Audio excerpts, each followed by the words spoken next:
know the saying, time flies when you're having fun, and here we are already at the end of another packed gaming season finale. This year did not seem to have as many big releases, which is not a bad thing. It still managed to deliver the goods in gameplay, story, audio, and those all-important visuals. The sun has already set on last year's worthy winner, with a new pack of hungry wolves vying for the top slot. Now, I normally kick off with a few honorary mentions, but this year I will simply acknowledge one specifically. As this is my list, so it is a subjective element will always be partial in that, and I simply cannot play them all. You can see glimpses of some other contenders that never made the cut already. Q Games is one of them, a studio with a long pedigree that likes to push the bleeding edge of video games. However, in 2018 they returned to one of the most popular titles in Monsters 2. There was a dramatic change of pace and theme. Using a style designed around old stop-motion cartoons that many of us grew up watching, like most things they apply their hands to, it is a resounding success. With the shift from the first game's 2D view to this new 3D one, it could have ruined the style, but the exact opposite is true. This, all from a very small team in Japan which does not even use their own engine here. Instead, the whole thing is crafted in Unity, and it's one of the best looking games to come from it, especially when you use that cinematic camera, highlighting that tools are only as good as the skilled hands that wield them. It impressed me most not for its technical chops as much as its artistic aims and successful goals. Congratulations to the team on a fun and addictive tower defense game that plays like one, but looks more like a game show. They sadly missed out on my top 10 though. And they weren't the only ones. And if you think I missed others, then smash that keyboard at the comments section below and let me know. But for now, let us kick off our 2018 list at number 10. No, not a Brexit petition, but a battle of another kind.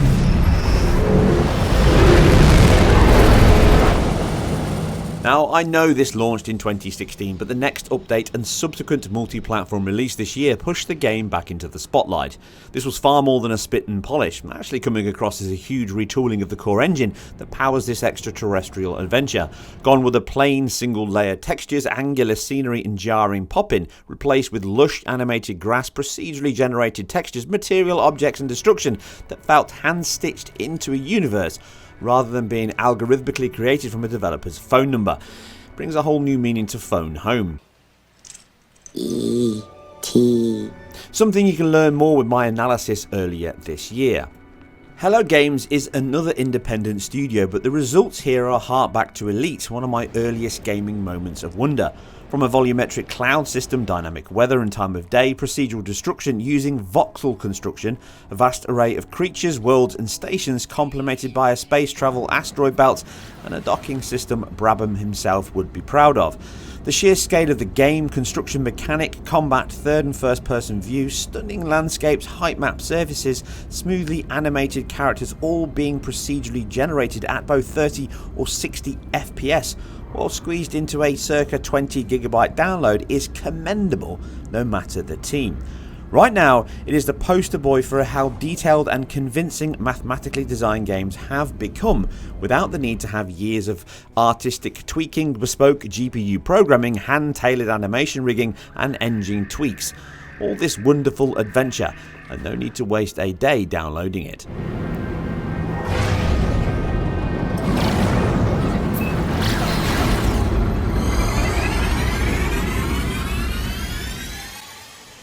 VR is still in the early stages of growth. Now, I've been through an emerging medium of gamers before, and this very much has that feeling. I've tried to promote the immersive experience that it offers, but it is simply impossible to tell or show somebody how amazing it is without them trying it for themselves. Right now, one of the best ways to go virtual is the incredible Astrobot from SIE Studios. It is a lesson in how resource constraints can drive creativity through the roof.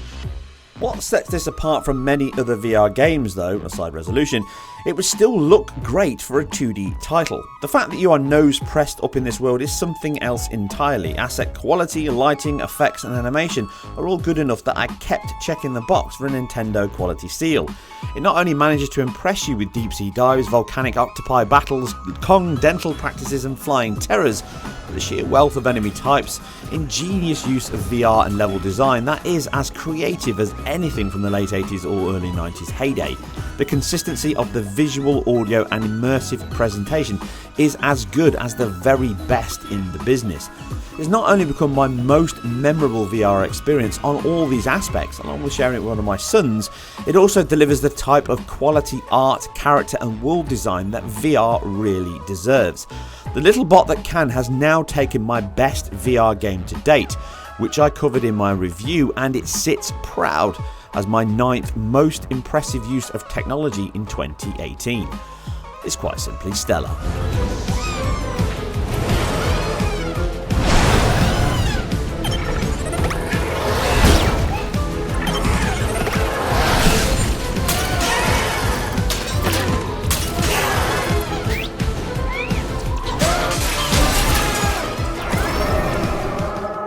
You'll be fine. Something is coming.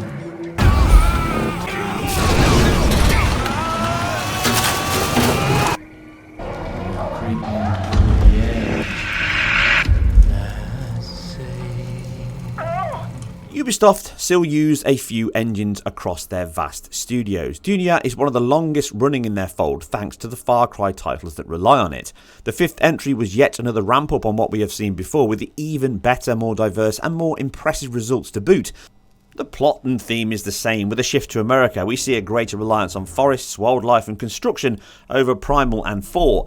The excellent use of weather, destruction, lighting, physics, vehicles, animals and a selection of combat choices push this above almost anything else in this realm. Realism is left aside for fun, which allows a smorgasbord of systemic moments to arise throughout this open-ended sandbox adventure. It balances the scale and serenity well, using the engine's tech to impress you no matter the moment-to-moment action.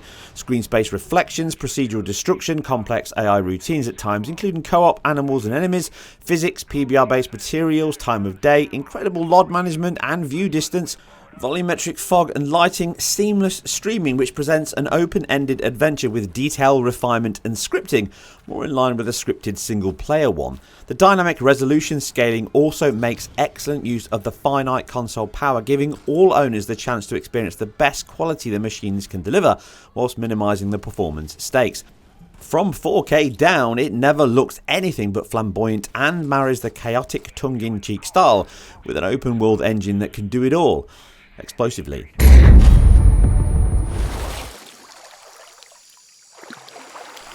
Lara was and is a video game icon, a superstar. Being a British Oxford lass, I have a close affinity to her emergence and more so core design that thrust her onto the Saturn, the PlayStation 1 and PC all those years ago. Even though the reboot did and has dived into her origins in a largely unoriginal format, the games themselves have pushed that tech envelope throughout. Shadow is no exception, well aside those ray trace ones. Crystal Dynamics' Foundation engine is once again at the heart of Lara's escapades, with even more mesmerising results than Rise. Some of this comes from the return to a jungle setting that gives way to lush foliage, elongated underwater sections, organic puzzles, and that gorgeous lighting and post-effects element to enhance the moments. Character animation and motion capture is still amongst the best in the medium. Lara has a broad range of moves, facial expressions and combat which are at their most impressive during the real-time story segments. Physically based shading is improved across skin, clothes, scenery and objects alike, giving the locales a realistic yet mystical tone across this closing saga. It ramps up the tech with adaptive tessellation used on mud, screen space reflections for global illumination, per object motion blur, seamless cutscene blending, dense foliage wrapped up with a 60 FPS mode on premium consoles and PC. I covered all this in my more detailed analysis before launch, showing there is still much life left in this treasure hunter yet, but let's just get the old Laura back next time, eh?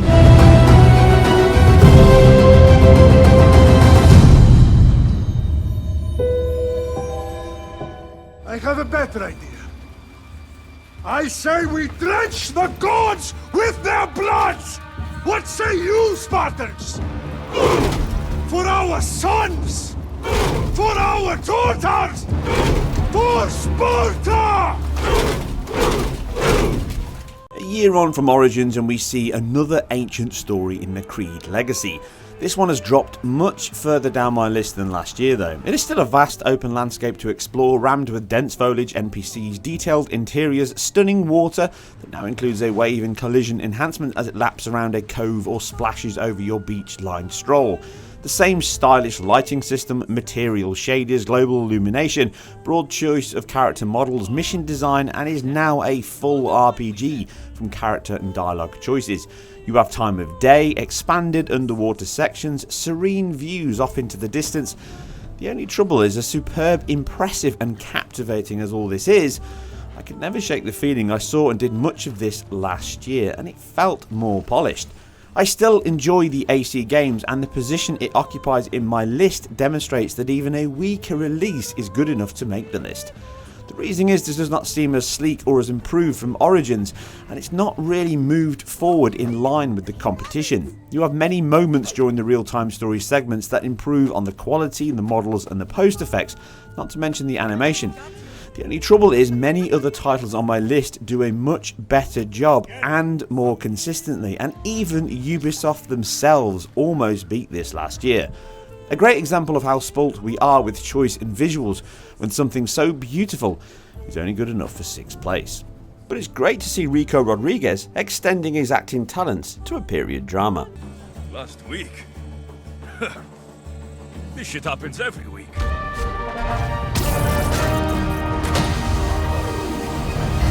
Excuse me, late for work! Swinging in to save the neighbourhood in 5th place is Insomniac's take on New York's very own superhero. Putting aside the open-ended nature of the game that I think has mixed results, nothing distracts from what is a mesmerisingly gorgeous game, from Spidey suits, Manhattan vistas, grand set pieces and rich cutscenes that are all rendered in real time. You are never far away from your last wow moment or your next. One of my high points that I covered in my analysis are the materials. Exquisite fabric weave, energy consumption, Fresnel, subsurface scattering. It nails the balance between hyper-realistic perfectly, feeling like a comic book for the modern generation. The motion capture enables you to pick out details and nuance in every scene, backed up with dual recordings of dialogue that take into account your current action. Interiors and boss battles are equally polished, giving you glimpses of new enemies as the story unfolds before you. What seals the gameplay loop and are the best moments both to watch and play though is the traversal and set piece battles. Dynamic combat system and finishing moves add a cinematic flair that feels satisfying to pull off and flamboyant to watch. Stringed in with your expanding combat skills and web slinging, you have one of the best and most gratifying melee systems that certainly borrows from its own legacy and another Crusader of sorts, delivering the smooth, seamless animation blends and physics-based reactions to each dodge and blow. The speed and scale at which you can travel, ascend, descend and change direction means you will have many moments where the mix of camera angle, momentum-based animation and lighting combine to create a photo or GIF worthy of anyone's social media feed.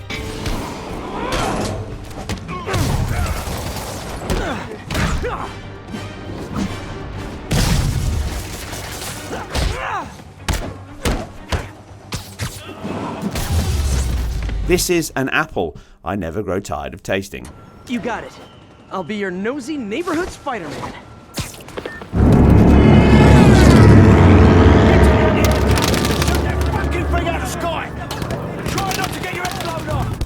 Leaving aside the horrendous situation that was and is Battlefield 5's previous pre-release disaster, one thing has remained constant, and that is the Frostbite engine and DICE's team behind it, which have delivered the goods yet again.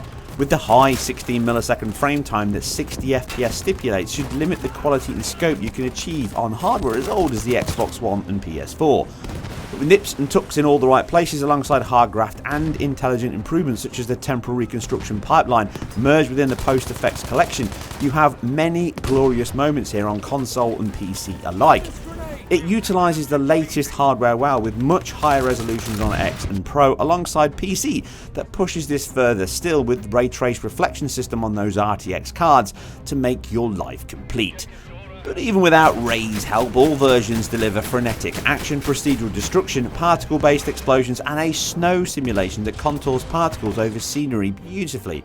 High quality PBR managed shading, some of the best per object motion blur this generation, and the icing on the cake is it delivers all this during 64-man or woman battles, online over huge arenas and vehicles that constantly deliver the adrenaline-fueled excitement. As great as all this is, last year's Battlefront and even Battlefield 1 do not feel a huge step backwards. As such, it slips the furthest from my top spot it has been since the generation started, as the competition has stepped up its arsenal. This is war after all.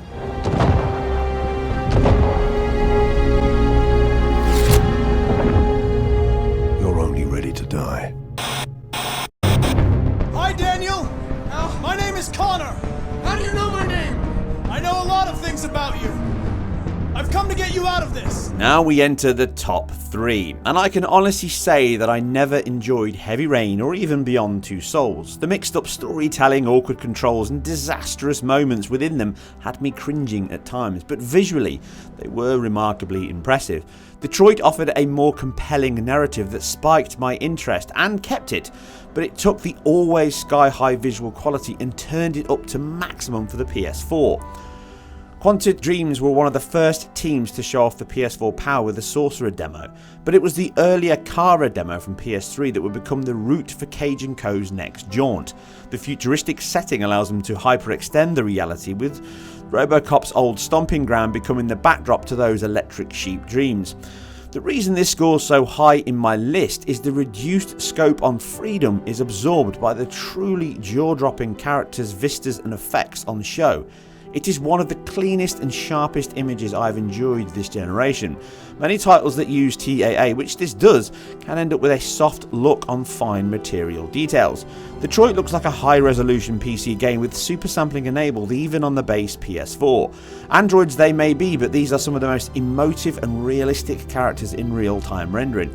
You can determine mood, intention and more from the most subtle eye, face or body gestures. Intricate detail is carried over to the sets with careful attention paid to every minor element you may or may not interact with.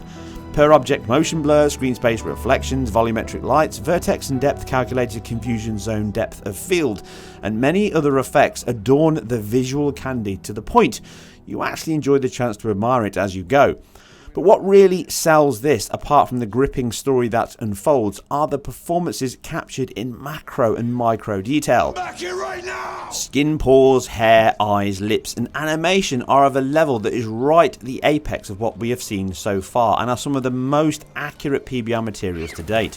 The leap this makes in that regard is incredible, with photorealistic not really being that far from the truth.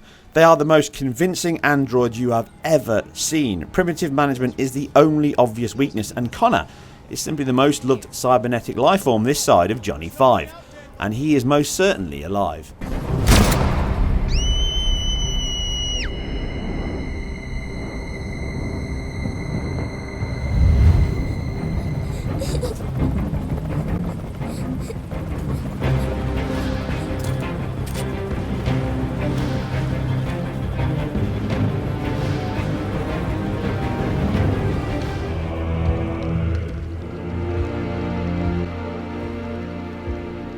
Like my fourth entry, war is always raging in the land of Kratos, and after a long sabbatical he returned and brought his A-game.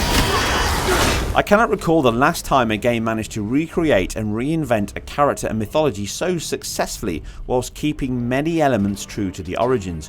What really impresses throughout your journey is the wealth of views, enemies, worlds, effects and moments you have, with always enough time to admire the craft, blood, sweat and tears that went into Sony Santa Monica's grand return of the bold-headed angry man from Athens. The list of why it made such an impression should be clear from my previous analysis earlier this year. Character models are up with the absolute best we have ever seen.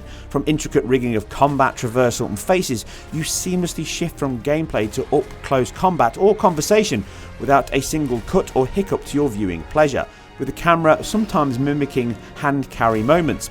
Skin is on display often during the game, and it is still one of the best mixtures of material shading I have seen.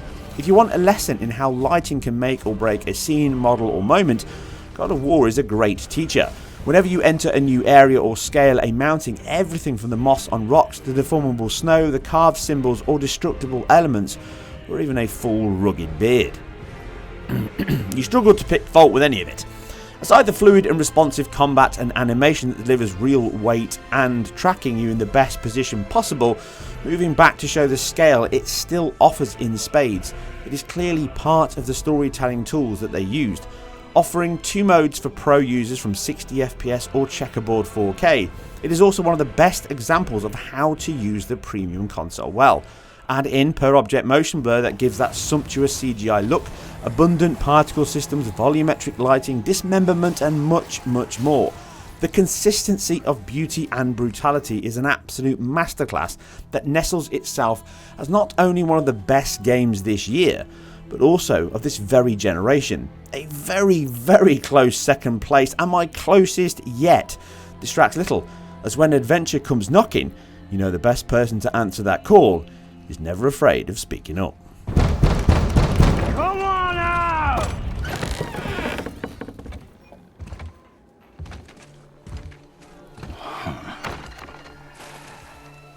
I thought you'd be bigger.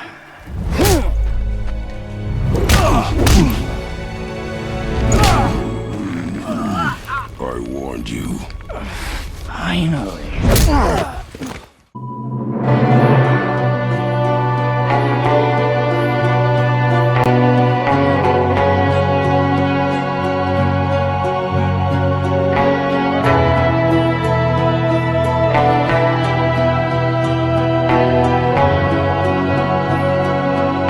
And so the winner emerges to the surprise of probably not many. What can I say that is likely not being covered by every Tom, Dick and Leslie on the internet at this point? I touched on many elements of what I class as simply the most awe-inspiring and likely intimidating title ever to have been released. This is much more than simply talking about the visuals, as my list covers tech alongside the graphics. In the end, I would be lying if I did not give first place to Rockstar's magnum opus. It deserves the number 1 slot. I'm sure this was their target from the get-go after all. Anyway, the buzzwords that adorn marketing paraphernalia are in place on this one. A gargantuan open-ended landscape to explore, complex AI state models, euphoria-based physics and animation, dynamic weather, time of day, some of the most diverse and realistic locations ever endured in video game form, and this includes bettering the snow system we just covered in our Norse tale. Beyond this, and the pixel-based dynamic lighting, volumetric light and fog system, animal ecosystem, horse testicles, procedural destruction, seamless world building, compelling narrative, and one of the most relatable protagonists we have connected with, and certainly from Rockstar, it is simply the suspension of disbelief it achieves that can have you playing around with characters and an almost limitless amount of choices it offers. Bodies decay, actions have consequence, animals can be used to your advantage, cities bustle with life, and the sheer amount of systemic elements that the engine and team have crammed in, sometimes to theirs and your detriment, are quite simply beyond compare. From card games, fishing, hunting, trading, and even quiet moments watching a show or having a bath, it feels like they thought of everything. And if not, well, I crammed it in anyway. All of this on its own is worthy of the top spot, but the icing on this multi-layer cake is it pulls it off as if every moment feels like it has been written for you and your personal journey. Facial detail, motion capture, lighting, customization, density, skin shading, it's all the rage, you know. And everything else I simply cannot cover in the short time are woven into a finish so polished you can see your face in it. Only a studio of this size, passion and budget could craft something that looks, runs and feels this good across multiple platforms, even on something as old and as weak relatively as the base Xbox One hardware. It manages to outclass any linear driven title in almost all aspects, alongside offering the biggest and most crammed world that still feels organic, alive and natural enough for you to get lost in for months. Forming bonds with your crew, laughing at the moments, reveling in the beauty and the world that this has to offer, far and beyond anything we could have hoped to be playing merely 5 years ago when this generation started. A triumph of magnificent proportions and a worthy winner of my number 1 slot. It's really a bullseye.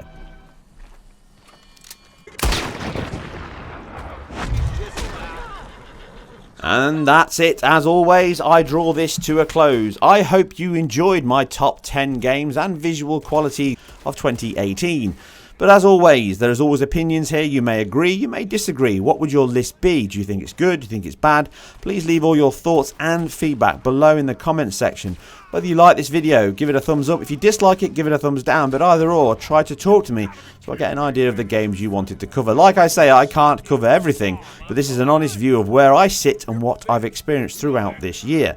But I'm always willing to have conversations and feedback from all of you guys and girls out there. But that's it. I hope you enjoyed this year and look forward to the next, and possibly those new generation consoles that are just slipping into view. I'll see you guys and girls on the next one, but if you like what I do, please subscribe and also talk to me on Twitter, and if you can, support me over on Patreon. I appreciate each and every one of you that does. But I'll see you on the next one. Pull me up! I got you. Now stop yelling. Yeah, you're okay. Now, let's go slow this thing down. Where's Javier? He fell. The others will get him.